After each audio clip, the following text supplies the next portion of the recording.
Hi all, welcome to AZB academy. എൻ്റെ പേര് സ്വാതി.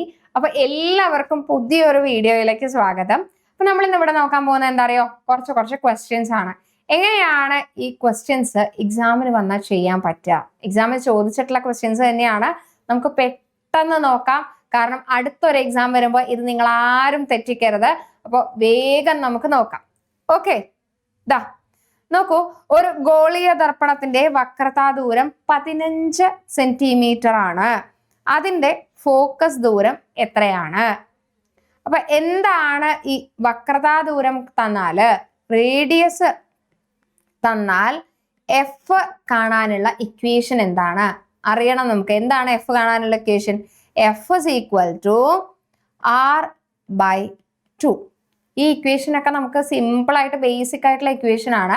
പക്ഷെ ഇവിടെ ഒരു ചതി ഒളിഞ്ഞു കിടക്കുന്നുണ്ട്. എന്താണത്? എന്താണ് ആ ചതി? ഇതാ നമുക്ക് തന്നിട്ടുണ്ട് ആർ എന്ന് പറയുന്നത് 15 സെന്റിമീറ്റർ ആണ് എന്നുള്ളത്, അല്ലെ? നോക്കൂ, ആർ ഇസ് ഈക്വൽ ടു 15/2 എത്രയാണ്? 7.5 സെന്റിമീറ്റർ ആണ് നമുക്ക് ആൻസർ കിട്ടുക. അപ്പൊ നമുക്ക് ഇതിൽ നിന്ന് തന്നെ ഓപ്ഷൻസ് നമുക്ക് ഡിലീറ്റ് ചെയ്തൂടെ?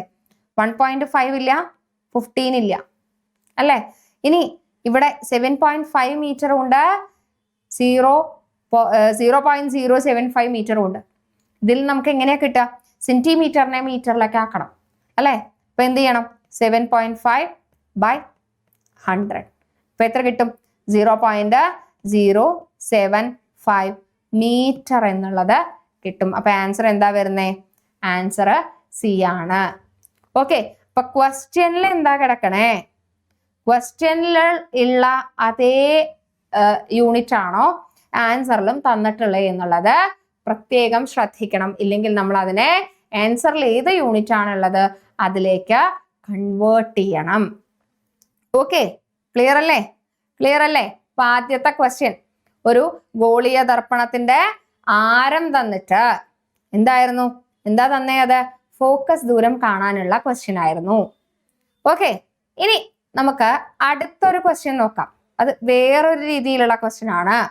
എയർക്രാഫ്റ്റ് ലാൻഡിംഗ് ഗിയർ പ്രവർത്തനത്തോട് ബന്ധമില്ലാത്തത് ഏതാണ്? ഏതാണ്? ഹുക്സ് നിയമം, മാലൂസ് നിയമം, പാസ്കൽ നിയമം, ന്യൂട്ടൺ മൂന്നാം ചലന നിയമം. ഏതാണ് ബന്ധമില്ലാത്തത്? ഏതാണ്? ഹുക്സ് നിയമം നിങ്ങൾക്കറിയാമോ? ഹുക്സ് നിയമം സ്പ്രിംഗ് കോൺസ്റ്റന്റുമായിട്ട് റിലേറ്റ് ചെയ്തിട്ടുള്ള നിയമം നിങ്ങൾക്കറിയാമോ? പാസ്കൽ നിയമം, ന്യൂട്ടൺ തേർഡ് ലോ, അതൊക്കെ നമുക്ക് അറിയുന്ന കാര്യങ്ങളായിരിക്കും, അല്ലെ? ഹുക്സ് ലോ, മാലൂസ് ലോ, ഇതൊക്കെ എന്തുമായിട്ട് റിലേറ്റ് ചെയ്തിട്ടുള്ളതാണ് എന്നുള്ളതും കൂടെ പഠിച്ചാല് നമുക്ക് ഇതിന് ആൻസർ പെട്ടെന്ന് എഴുതാൻ പറ്റും. ഇതിന്റെ ആൻസർ വരുന്നത് ബി ആണ്, മാലൂസ് നിയമമാണ്. എന്താണ് മാലൂസ് നിയമം? അതിനു മുന്നേ നമുക്ക് ഈ കാര്യങ്ങളും കൂടെ നോക്കാം. Hooks law States that, hooks law ആണ് ആദ്യത്തെ കേട്ടോ. Hooks law States that the force exerted by a spring is directly proportional to its displacement from its equilibrium position. When a jet lands on aircraft carrier, the tail hook engages a cable attached to a spring. The spring is designed to declerate the aircraft rapidly and safely. Hooke's law എന്തിനാ help ചെയ്യണേ? നമുക്ക് ഇറങ്ങുന്ന സമയത്ത്, plain land ചെയ്യുന്ന സമയത്ത് അത് safe ആയിട്ടും rapid ആയിട്ടും ഇറങ്ങാനായിട്ട് സഹായിക്കുന്നു. ഓക്കെ, അതിന്റെ സ്പ്രിങ്ങിൽ, ടെയിലിൽ എന്താണ്? ഒരു ഹുക്സ് അറ്റാച്ച് ചെയ്തിരിക്കുന്നു. അപ്പൊ അതെന്താണ്? നമുക്ക് സേഫ് ആയിട്ട് ഇറങ്ങാനായിട്ട് സഹായിക്കുന്നു. അപ്പൊ ഹുക്സ് ലോ എന്താണ്? ഈ എയർക്രാഫ്റ്റുമായിട്ട് റിലേറ്റ് ചെയ്തതാണ്. ഓക്കെ, ഇനി aircraft landing utilises Pascal's law through hydraulic system. Hydraulic സിസ്റ്റത്തിലൂടെ ഈ പാസ്കൽസ് ലോയും എന്താണ്? എയർക്രാഫ്റ്റിന് യൂസ് ചെയ്യുന്നുണ്ട്. Okay, next one, Newton's third law. നമുക്കറിയാം, every action there is equal and opposite reaction. ന്യൂട്ടന്റെ തേർഡ് ലോ സ്റ്റേറ്റ് ചെയ്യുന്നത് അതാണ്, അല്ലെ? അപ്പൊ എന്താണ്? Is fundamental to understanding how aircraft lands. നോക്കൂ, ഈ താഴേക്ക് when an aircraft touches down, താഴേക്ക് ഇറങ്ങുന്ന സമയത്ത് എന്താ ഉണ്ടാവണേ? നിലത്ത് തൊടുന്ന സമയത്ത് the wheels exert a force on the runway. റൺവേയിൽ എന്താണ്? ആ വീൽസ് ഇങ്ങനെ വരയും, അല്ലെ? And runway exerts equal and opposite force back on the wheels. ഈ റൺവേയിലേക്ക് ഇറങ്ങുന്ന സമയത്ത് ഈ വീല് റൺവേയിൽ ടച്ച് ചെയ്യുമ്പോൾ ഈ വീല് റൺവേയിലേക്ക് ഒരു ഫോഴ്സ് കൊടുക്കുന്നതിന്റെ കൂടെ തന്നെ ഇതിന്റെ മുകളിലേക്ക് തറയിൽ നിന്ന് വീലിലേക്ക് ഒരു ഫോഴ്സ് കൊടുക്കുന്നു. ഓക്കെ, അങ്ങനെ ഫോഴ്സ് കൊടുക്കുമ്പോ ഇതെന്താണ്? Helps to slow the aircraft down. ഇത് സ്ലോ ചെയ്യാനായിട്ട്, നമുക്കത് പയ്യെ പയ്യെ നിർത്താനായിട്ട് സഹായിക്കുന്നുണ്ട്. ഓക്കെ, മാലൂസ് ലോ എന്തുമായിട്ട് റിലേറ്റ് ചെയ്തതാണ്? പോളറൈസേഷൻ ഓഫ് ലൈറ്റുമായിട്ടാണ് മാലൂസ് ലോ റിലേറ്റ് ചെയ്തിരിക്കുന്നത്. ഓക്കെ, അപ്പൊ എയർക്രാഫ്റ്റ് ലാൻഡിങ്ങില് ഇതൊക്കെ നിയമമാണ്. ഹുക്സ് ലോ ബാധകമാണ്, പാസ്കൽസ് നിയമമുണ്ട്, അതേപോലെ തന്നെ ന്യൂട്ടന്റെ മൂന്നാം ചലന നിയമവും അവിടെ എന്തുണ്ട്? അവിടെ അനുസരിക്കുന്നുണ്ട്. ഓക്കെ, മനസ്സിലായല്ലോ? പോളറൈസേഷൻ ഓഫ് ലൈറ്റ് ആണ് മാലൂസ് ലോ പറയുന്നത്. ഓക്കെ, അടുത്തത് പദാർത്ഥ കണികകളുടെ ദ്വൈത സ്വഭാവം ആദ്യമായിട്ട് നിർദ്ദേശിച്ച ശാസ്ത്രജ്ഞൻ ആരാണ്? പദാർത്ഥ കണികകളുടെ ദ്വൈത സ്വഭാവം നിർദ്ദേശിച്ചത്? D Broglie. നമുക്കറിയാം പദാർത്ഥത്തിന് എന്താണ്, നമ്മൾ പറയാറുണ്ട് ലൈറ്റിന്, അല്ലെ?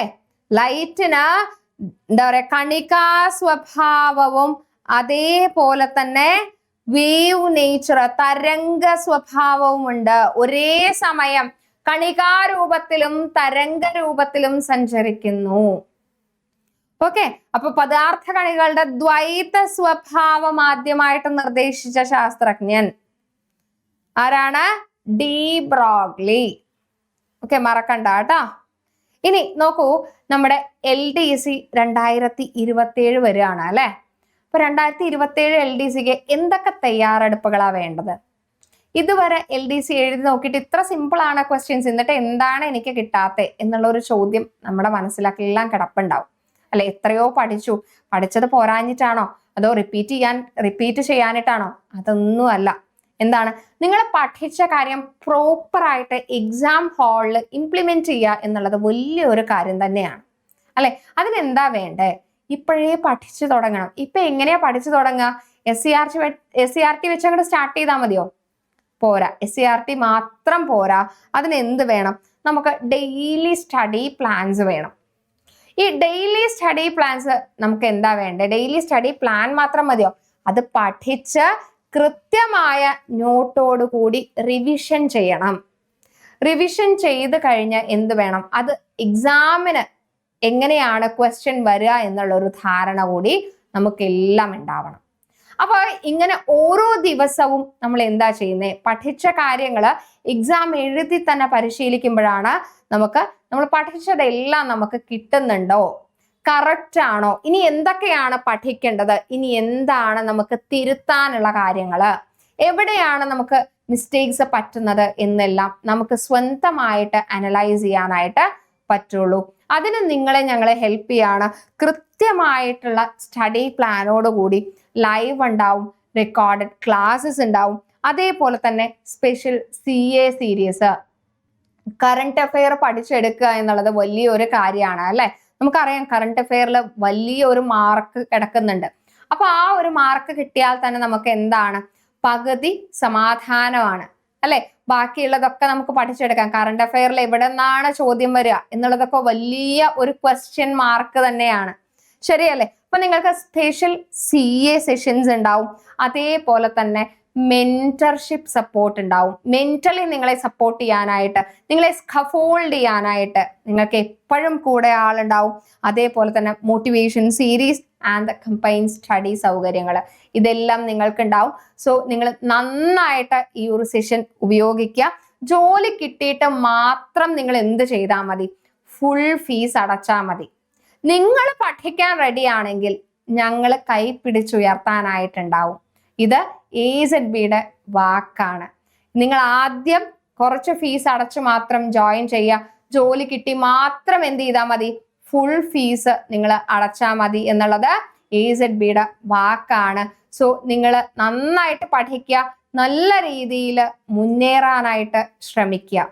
ഓക്കെ, കൂടുതൽ വിവരങ്ങൾക്കായിട്ട് നിങ്ങൾക്ക് ഈ കാണുന്ന നമ്പറിൽ കോണ്ടാക്ട് ചെയ്യാം. അപ്പോൾ വേഗം ജോയിൻ ചെയ്തോളൂ. അടുത്ത LDC നിങ്ങൾക്കുള്ളതാണ്. ഇപ്പോഴേ നമുക്ക് കൃത്യമായ സ്റ്റഡി പ്ലാനോട് കൂടി തന്നെ പഠിച്ചു തുടങ്ങാം. ഓക്കെ, എല്ലാവരും റെഡി അല്ലേ? ഓക്കെ, അപ്പോ വേഗം തന്നെ ജോയിൻ ചെയ്യുക, പഠിക്കാനായിട്ട് റെഡി ആവുക. ഇനി ഇതാ നോക്കൂ, നമുക്ക് നെക്സ്റ്റ് ക്വസ്റ്റ്യനിലേക്ക് കടക്കാം. ഓപ്റ്റിക്കൽ ഫൈബറിലൂടെ പ്രകാശം കടന്നു പോകുന്നത് ഏത് തത്വം അനുസരിച്ചാണ്? അപവർത്തനം, പൂർണ്ണ ആന്തരിക പ്രതിഫലനം, വിസരണം, പ്രതിഫലനം. ഏതാണ് ഓപ്റ്റിക്കൽ ഫൈബറിലുള്ളത്? നമുക്കറിയാം വജ്രം, ഓപ്റ്റിക്കൽ ഫൈബർ, ഇതിലെല്ലാം ഏത് പ്രകാശ പ്രതിഭാസമാണുള്ളത്? പൂർണ്ണ ആന്തരിക പ്രതിഫലനമാണുള്ളത്. അപ്പൊ എന്താണ് പൂർണ്ണാന്തരിക പ്രതിഫലനം? പ്രകാശിക സാന്ദ്രത കൂടിയ മാധ്യമത്തിൽ നിന്ന് പ്രകാശിക സാന്ദ്രത കുറഞ്ഞ മാധ്യമത്തിലേക്ക് ക്രിട്ടിക്കൽ കോണിനേക്കാൾ കൂടിയ പതന കോണിൽ പ്രകാശരശ്മി പതിക്കുമ്പോൾ അല്ലെങ്കിൽ പ്രവേശിക്കുന്ന സമയത്ത് അവിടെ എന്താ ഉണ്ടാവുന്നേ? ആ രശ്മി അപവർത്തനത്തിന് വിധേയമാകാതെ അതേ മാധ്യമത്തിലേക്ക് തന്നെ പ്രതിപതിക്കുന്നു. ഇതാണ് പൂർണ്ണ ആന്തരിക പ്രതിഫലനം. ഇങ്ങനെ പ്രകാശിക സാന്ദ്രത കൂടിയ മാധ്യമമാണ് വജ്രം. കുറഞ്ഞ മാധ്യമത്തിലേക്ക്, വജ്രത്തിൽ നിന്ന് കുറഞ്ഞ മാധ്യമം വായു അല്ലെങ്കിൽ ശൂന്യത, അതിലേക്ക് ഒരു പ്രകാശരശ്മി വന്ന് പതിക്കുന്നു, ഇൻസിഡന്റ് ചെയ്യുന്നു. അപ്പൊ എന്താ ഉണ്ടാവണത്? ഇവിടുത്തെ ക്രിട്ടിക്കൽ കോണിനേക്കാൾ കൂടിയ അളവിൽ വന്ന് പതിക്കുന്ന സമയത്ത് ഇത് തിരിച്ച് അതേ മാധ്യമത്തിലേക്ക് തന്നെ പോകുന്നു. ഓക്കെ, അതിനെന്താണ്? അപവർത്തനത്തിന് വിധേയമാകാൻ സമ്മതിക്കുന്നില്ല, ഇങ്ങോട്ടൊരു കടക്കാനായിട്ട് സമ്മതിക്കുന്നില്ല. ഓക്കെ, പകരം ഇതേ മാധ്യമത്തിലേക്ക് തന്നെ തിരിച്ച് പോകുന്നു. ഇതാണ് പൂർണ്ണ ആന്തരിക പ്രതിഫലനം എന്ന് പറയുന്നത്. അപ്പൊ ഓപ്റ്റിക്കൽ ഫൈബറില്, വജ്രത്തിലൊക്കെയുള്ള പ്രകാശ പ്രതിഭാസം ഏതാണ്? പൂർണ്ണ ആന്തരിക പ്രതിഫലനം. ക്ലിയർ അല്ലേ? എല്ലാവരും നന്നായിട്ട് പഠിക്കുക, നല്ല രീതിയിൽ മുന്നിലേക്ക് പോവുക. അപ്പോൾ എന്തെങ്കിലും സംശയമുണ്ടെങ്കിൽ മുകളിൽ കാണുന്ന ഈ നമ്പറിൽ നിങ്ങൾക്ക് കോണ്ടാക്ട് ചെയ്യാം. പറയുന്നത് പോലെ പഠിച്ചാല് ജോലി ഉറപ്പാണ്.